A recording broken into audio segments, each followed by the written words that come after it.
I'm Micaela Taylor. I'm from LA. I am a choreographer based there, and I'm here creating a new work called Lights, Camera, Dismantled on NDT 2.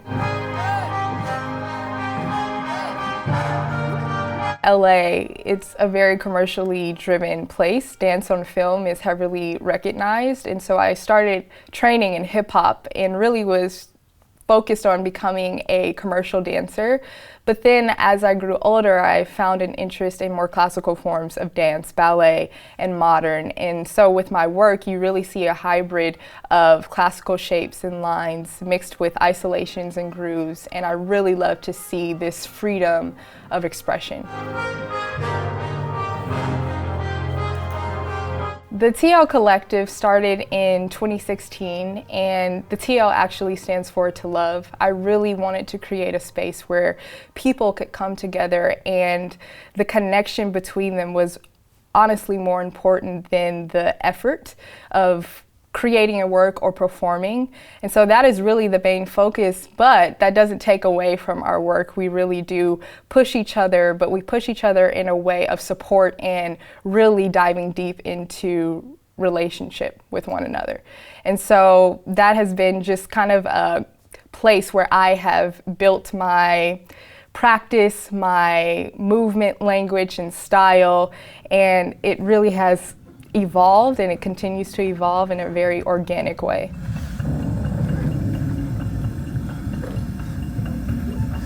So expand practice is all about expanding your narrative, your physicality from the inside out. We are, again, watching each other and heightening, elevating whatever genuine, authentic emotion is there or storyline that is at the forefront.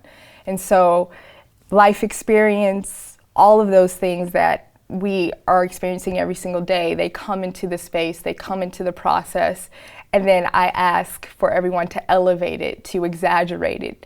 And that's what you see, hopefully, in the work, this freedom of expression. 4, 5, 6, 7, 8, 1, 2. With this work, Lights, Camera, Dismantled, I was really intrigued by the demise of power and prominence. I think that success is attractive and we're often drawn to people of greatness, but I assume that when you're in that position, you experience great highs and lows, given the era that we live in where there is a magnifying glass, and frankly the scrutiny has intensified, being that we have a multiplicity of ways you can know you're either loved or hated. And so I wanted to display this sort of egotistical hunger, desire for attention and power, but then perhaps the destruction of one's inner soul and humanity. And so we're having a lot of fun with that. Instead of this way, Bruce, instead of this way, we want to see this way. In all of my works, I really love to tell a story, and whether that be a broad, abstract story or something that's very personal to me, it really is important that I have a meaning and purpose in the room, and not only for me, but that it means something to the cast as well and to people who are watching. And so that's always my goal, is to be able to relate to individuals, people. 2, 3, 4, 5, 6. So you have 3. Process is always amazing, but of course it is a process. And if I didn't have fears, doubts, and questions, it just wouldn't be authentic. And so I'm right in the middle of that right now. It's a beautiful journey, it's a beautiful challenge, but I love that because that's what causes me to go deeper and ask more questions. It also causes me to trust the dancers, the beautiful dancers of NDT2. And it really is a collaboration, whether that is fully expressed or realized. I'm always watching everyone, how they interact in the space, how they communicate, and just who they are as human beings. That really does influence the work and the process. And so, of course, I'm enjoying it, all of the ups and downs.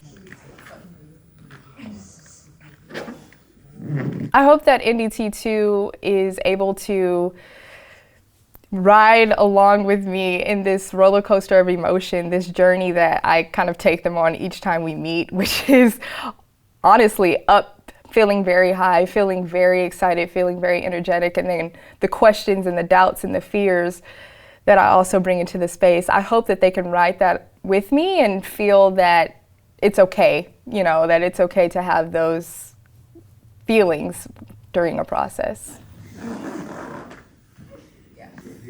Shift and Well, whenever I'm watching a work, I love to see myself. I love to relate to whatever I'm seeing and see, even if I can't execute what is happening on stage, a little bit of, again, humanity. So I hope that the audience, when they're watching, they can see something that rings true for them in their lives, in their everyday lives, whether that be a desire or hope or rejection, pain, just emoting or giving them something for them to latch on to that is very much a part of everyday life.